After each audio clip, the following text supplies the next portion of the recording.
मिलिए Saint Bernard से खाल में लपटा एक बेहतरीन रेस्क्यू हेरो।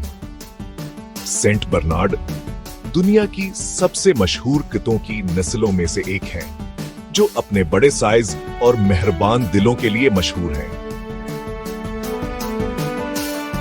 असल में बर्फानी अल्पस में राहबों ने इन कुत्तों की अफजाइश की थी।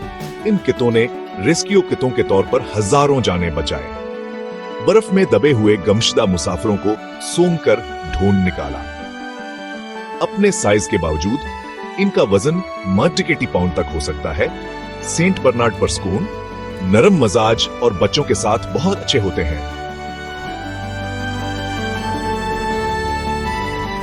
उनकी मोटी खाल उन्हें ठंडे दर्जा हरारत में गर्म रखती है। और हां, उनके कॉलर पर लटके हुए मशहूर बैरल, वो सिर्फ एक कहानी है।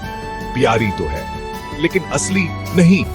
Break time point. आजकल सेंट बर्नार्ड तैयार करने वाले खानदानी पालतू जानवर हैं जो तवज्जो पसंद करते हैं।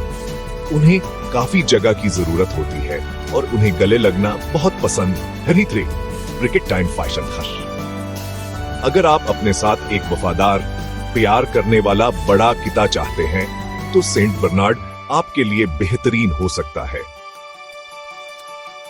तो क्या आप अपनी जिंदगी में थोड़ी और राल और बहुत ज्यादा प्यार के लिए तैयार हैं?